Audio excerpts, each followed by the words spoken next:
देखिए ये जो प्राइमरी वर्ब्स है ये आपके 3 हैं। डू है आपका, बी है और हैव है। ये 3 आपके क्या हैं? प्राइमरी वर्ब्स हैं। इनकी ज़रूरत क्या है ये जानने के पहले हम लोग थोड़ा सा टेंस को देखें। पहले ये तो सबको पता है कि टेंस 3 प्रकार के होते हैं, प्रेजेंट, पास्ट और फ्यूचर। ये जो तीनों टेंस होते हैं, प्रेजेंट, पास्ट और फ्यूचर, 3 तो पता है कि ये तीनों टेंस होते हैं।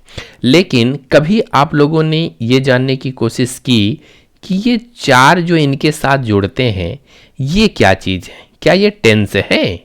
नहीं, ये टेंस नहीं होते। ये टेंस तब बनते हैं जब ये इस टेंस के साथ मिलते हैं। जब तक ये टेंस के साथ नहीं मिलते ये टेंस नहीं होते। दरअसल ये जो तीनों हैं इन्हें हम लोग टाइम बोल सकते हैं। और जब इस टाइम के साथ जैसे प्रेजेंट, पास्ट, फ्यूचर, ये टाइम और ये जो कार्य की स्थितियां होती हैं इन्हें हम लोग वर्क सिचुएशन बोलते हैं। क्या बोलते हैं? कार्य की स्थिति। तो ये जो कार्य की स्थितियां होती हैं जब ये टाइम के साथ मिलता है तो हमारा टेंस बनता है। टेंस बनने के लिए कार्य की स्थिति होना आवश्यक है। ये कार्य की स्थितियां क्या हैं इसे समझते हैं। जैसे एक निश्चित टाइम में हम लोग एक निश्चित कार्य को करते हैं। जैसे मान लीजिए कोई भी वाक्य हम लोग लिखते हैं, जैसे मान लीजिए he is going to school. ये मान लीजिए स्कूल एक वाक्य है, he is going to school. अब यहाँ पे देखिए कि यहाँ पे जाने का काम हो रहा है। ये जाने का जो काम है, इस काम की, इस कार्य की स्थिति क्या है ये आपका इन्हीं चारों में से पता चलता है। एक्चुअल में ये है 3 ही, इंडिफिनिट है, कंटिन्यूअस है, परफेक्ट है। ये परफेक्ट और कंटिन्यूअस, ये परफेक्ट और ये कंटिन्यूअस, इन दोनों को जोड़ करके ये चौथा बना हुआ है मुख्य रूप से 3 ही। अब जैसे मान लीजिए यदि कोई काम जो वाक्य में दिया गया है वो काम के विषय में कुछ जानकारी नहीं है तो उसे हम लोग इंडेफिनिट बोलते हैं कि पता नहीं यार, निश्चित नहीं है कि काम हो रहा है कि नहीं, हो चुका कि नहीं।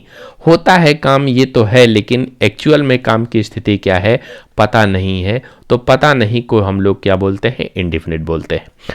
यदि काम के विषय में पता हो तो ये 2 स्थितियां हो सकती हैं, या तो काम हो रहा होगा या तो काम हो चुका होगा। 2 ही कंडीशन बन रही है। अगर काम हो रहा है तो उसे हम लोग कंटिन्यूअस बोलते हैं, और काम हो चुका है तो उसे हम लोग परफेक्ट बोलते हैं। और जो तीसरी स्थिति है वो है इंडेफिनिट की, यानी जब काम के विषय में पता ही ना हो। अभी चौथी कहाँ से आ गई? चौथी इसलिए आ गई क्योंकि कुछ लोगों ने कहा कि कुछ ऐसा भी हो सकता है कि कुछ काम पूरा हो जाए अभी भी काम चल रहा हो, तो उसे दोनों को मिला करके ये परफेक्ट और कंटिन्यूअस कहा गया। यानी जब इस कंटिन्यूअस में समय भी दे दिया जाए तो वो आपका क्या हो जाता है? परफेक्ट कंटिन्यूअस हो जाता है। क्योंकि समय, अगर कोई कहे 2 घंटे से काम हो रहा है तो 2 घंटे में कुछ तो काम हुआ होगा और काम हो भी रहा है, तो हो रहा है ये कंटिन्यूअस को दर्शा रहा है, और 2 घंटे में कुछ काम जो हो चुका है वो परफेक्ट को दर्शाता है। तो इस नाते परफेक्ट कंटिन्यूअस क्या होगा? जब कंटिन्यूअस में समय भी जुड़ जाएगा तो ही क्या हो जाएगा? परफेक्ट कंटिन्यूअस हो जाएगा। तो मुख्य रूप से हमारे जो कार्य की स्थितियां हैं वो 3 ही हैं, इंडेफिनिट है, कंटिन्यूअस है, परफेक्ट है। अब देखिए इंडेफिनिट के लिए ही डू बना है। डू किस लिए बना है? इंडेफिनिट के लिए। कंटिन्यूअस के लिए बी बना है, परफेक्ट के लिए हैव बना है। तो ये कार्य की स्थितियों के लिए ही ये बना है डू, बी और हैव। अब देखिए जैसे मान लीजिए डू, यहां पर एक चीज और जान लीजिए, जो वर्ब होता है वर्ब हमेशा बहुवचन में होता है, बहुवचन। और जो नाउन होता है नाउन हमेशा एक वचन में होता है। तो एक वचन में जब नाउन होता है तो इसे बहुवचन बनाने के लिए हम लोग एस अथवा ईएस जोड़ते हैं, तो क्या बनता है? बहुवचन बनता है। लेकिन वर्ब्स नाउन का उल्टा होता है, यह हमेशा बहुवचन में होता है और इसको एक वचन बनाने के लिए हम लोग एस अथवा ईएस जोड़ते हैं। अब यहाँ एक रूल होता है। रूल ये है कि जब भी कोई सब्जेक्ट जैसा सब्जेक्ट रहेगा वैसा वर्ब होना चाहिए। अगर सब्जेक्ट एक वचन का है तो क्रिया भी एक वचन की होनी चाहिए। सब्जेक्ट अगर बहुवचन का है तो क्रिया भी बहुवचन की होनी चाहिए। तो इसलिए अभी तक आप लोग जैसे ही के साथ याद करते थे, ही के साथ डज, दे के साथ डू, तो ये याद करने की जरूरत नहीं है। ही आपका क्या है, एक वचन है, तो एक वचन क्रिया आनी चाहिए। तो डू आपका बहुवचन होता है, क्योंकि कोई भी क्रिया अपने जो एक्चुअल फॉर्म में होती है वो बहुवचन होती है, तो इस नाते उसको एक वचन करना पड़ेगा। और एक वचन करने के लिए हम लोग ऐसा अथवा ईएस जोड़ते हैं तो क्रिया क्या बनती है, एक वचन की बनती है। और बहुवचन में तो डू होता ही है, तो डू आपका बहुवचन के लिए हो जाएगा और डज आपका एक वचन के लिए हो जाएगा। ये आपके बनते हैं प्रेजेंट के लिए। अब अगर ये पास्ट में डू का देखा जाए तो क्या होता है, डिड होता है। तो डिड इसका पास्ट रूप है डू का, तो ये किसके लिए होगा, पास्ट टेंस के लिए होगा।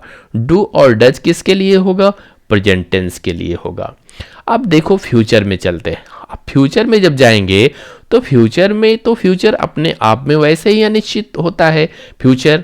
और फ्यूचर जब अपने आप में अनिश्चित है तो दूसरा अनिश्चित की क्रिया जोड़ने की आवश्यकता नहीं पड़ती। तो इस नाते यहाँ पे केवल आपका विल और सेल से ही काम चल जाता है, डू की आवश्यकता फ्यूचर में नहीं पड़ती। अब जब हम चलते हैं नेक्स्ट कंटिन्यूअस के लिए, तो कंटिन्यूअस के लिए बी बना है और बी के कितने रूप होते हैं, 5 रूप होते हैं। कौन कौन सा, इज होता है, आर होता है, एम होता है, वाज होता है और वर होता है। तो जो वाज और वर होता है आपको पता है कि पास्ट टेंस के लिए होता है, और इज आर एम क्या होता है, प्रेजेंट टेंस के लिए होता है। अब एक चीज और यहाँ पे जान लीजिए, देखिए 2 रूल बहुत ही इंपॉर्टेंट है वर्ब के सेंस में। देखिए कभी भी कोई भी क्रिया अगर मॉडल एक जल्दी है, नेक्स्ट हम लोग मॉडल एक जल्दी पढ़ने वाले हैं, तो अगर मॉडल एक जल्दी का कोई भी वर्ब है, जैसे मान लीजिए विल है, सेल है, वुड है, शुड है, कैन है, कुड है, मॉडल एक जल्दी कहीं भी यूज होगा तो मॉडल एक जल्दी के बाद जो भी क्रिया आएगी वो अपने फर्स्ट फॉर्म में आएगी। किस फॉर्म में आएगी, फर्स्ट फॉर्म में। यानी मॉडल एक जल्दी जब भी यूज होगा तो उसके बाद जो क्रिया आएगी अपने फर्स्ट फॉर्म में आएगी।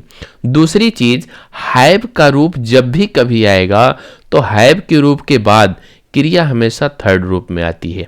यानी जब भी हैव लगेगा तो उसके साथ जो क्रिया आएगी वो हमेशा थर्ड रूप की आएगी, कहीं भी, कभी भी, किसी भी अवस्था में, चाहे जिस कंडीशन में हो, हैव आया तो जस्ट उसके बाद आने वाली क्रिया थर्ड में आएगी।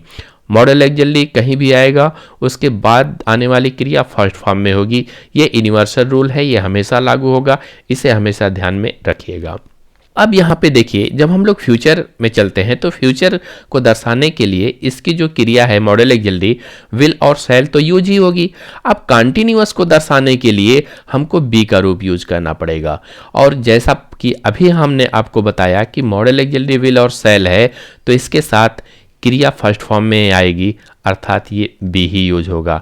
और इसीलिए फ्यूचर कंटिन्यूअस की जो सहायक क्रिया हम लोग यूज करते हैं वो विल भी और सेल भी यूज करते हैं। नेक्स्ट हम लोग चलते हैं परफेक्ट में।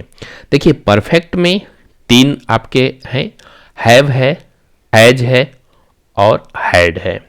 अब देखिए हैव और हैज ये जो दोनों क्रियाएं हैं, ये दोनों क्रियाएं तो आपके प्रेजेंट के लिए है, हैड जो आपका है वो पास्ट के लिए है। और फ्यूचर की कंडीशन में क्या होगा, आपको पता है कि जैसे हैव है यथावत रूप में फर्स्ट फॉर्म में अपने प्रयोग होगा तो विल हैव यूज हो जाएगा।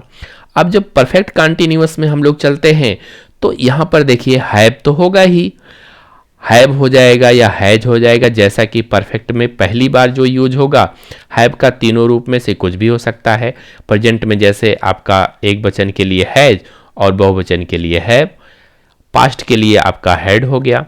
कंटिन्यूअस को ये दर्शाने के लिए आपका बी का रूप होना चाहिए, लेकिन अभी हमने आपको बताया कि हैव जो होता है इसके जस्ट बाद आने वाली जो क्रिया होगी वो अपने थर्ड फॉर्म में आएगी, तो फर्स्ट फॉर्म में नहीं हो सकती।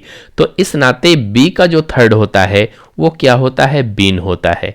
इस नाते अब जब परफेक्ट कंटिन्यूअस की सहायक क्रिया हम लोग देखते हैं तो परफेक्ट के लिए हम लोग हैव लगाते हैं और कंटिन्यूअस के लिए हैव के जस्ट बाद इसका बी का थर्ड बीन यूज करते हैं।